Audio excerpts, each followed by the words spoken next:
In the aftermath of the Second World War, the end of the Age of Empire dawned. With Britain retreating from India and France pulling out of Vietnam, the imperial order seemed to be overturned. However, one power remained recalcitrant amidst the wave of decolonisation. That power was Portugal. Unlike many of the European powers, the Portuguese had maintained a strong imperial presence across the globe for near 500 years. They were the first modern maritime power, and this was no more evident than in Portuguese Goa and the Portuguese enclaves of Mozambique and Angola. As Portugal's rule came to grow in the African hinterland during the 19th century, their rule ostensibly and increasingly came to rest on the unique imperial principle of assimilado. Whereas the British would use their economic might and tact to play off one power against another and instill divide and conquer, the Portuguese concept of assimilado rested on the concept of integrating and subsuming native culture with that of the Portuguese motherland. To culturally blur the lines between Portugal and its colonies would be to legally and geographically blur the lines between Portugal and its colonies. Indeed, the 1930 Colonial Act officially stated that Portugal and its colonies were interdependent entities. However, it was with the political premiership of Estado Novo, the regime of Antonio Salazar, that assimilado became official state policy. You may be wondering, how does assimilado relate to Portugal propping up its imperial integrity in the wave of post-war decolonisation? Well, the mirror image of assimilado was the political concept of pluricontinentalism, the notion that Portugal was not merely confined to Europe, but instead a unitary nation which spanned Africa, India and Europe. Not only did this render metropolitan Portugal inseparable from its overseas territories, but it gave way to Gilberto Freire's phenomena of lusotropicalism, the notion that Portuguese rule was a humane form of government. The historian Miguel Valde Almeida argued that Freire saw lusotropical culture as a form of resistance against barbaric Soviet communist influence, and also the barbarian process of Americanization and capitalist expansion. Thus, in the post-war world of the 1950s and 60s, the Portuguese existed in a state of belief that their transcontinental existence was a moral one. Indeed, Antonio de Oliveira Salazar showed this with passion in 1949 when he stated, "This gentle country that is Portugal, small in Europe, big and enlarged in other continents, like a tree that, feeding itself from the Lusitanian sap, spreads its long branches under different suns, and under whose shadow the most diverse populations are nurtured, all equally Portuguese. This small country cannot, in the 9th century of its history, doubt the reality of its nationhood.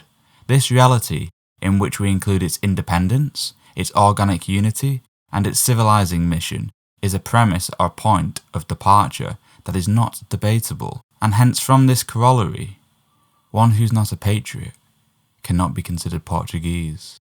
Yet as the United Nations grew to promote anti-colonialism, it came to run counter to the concept of pluricontinental Portugal.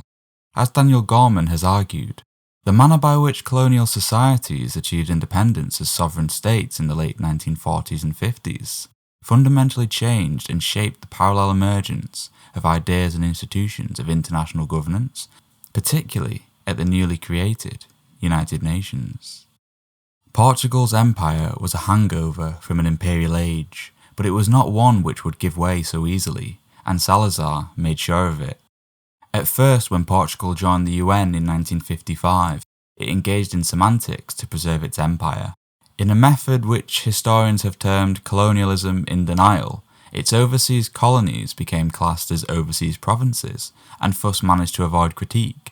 Yet, when the UN outright condemned colonialism with the passage of Resolution 1542 in 1960, all eyes became fixated on Portugal, and sanctions soon mounted.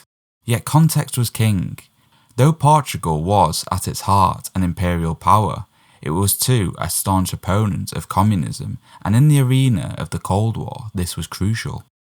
Not only did memories of Portuguese friendliness during World War II limit British and American sanctions, but so too did the prospect of newly independent colonies falling to communism keep Anglo-American and French relations with Portugal cordial at worst and friendly at best. Moreover, Portuguese economic security was also partially helped by the rogue African state of Rhodesia and the proximal union of South Africa. It could even be argued that such powers formed an interdependent tertiary bloc in the Cold War, using promises of stability to leverage their continued existence. Even when colonial resistance spiked in Portuguese Mozambique and Angola throughout the 1960s, Portugal refused to cede any territorial concessions. Concessions to African insurgents were minimal, as a raison d'etre for the Portuguese Empire's existence became Portugal itself.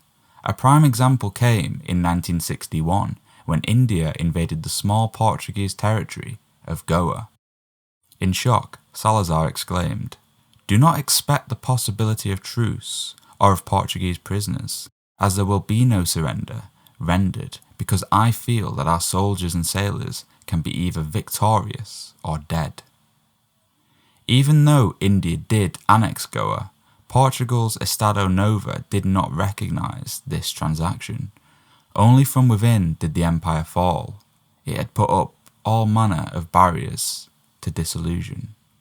In 1974, when the Carnation Revolution struck at the heart of the Portuguese regime, the empire crumbled. But that is a topic for another video.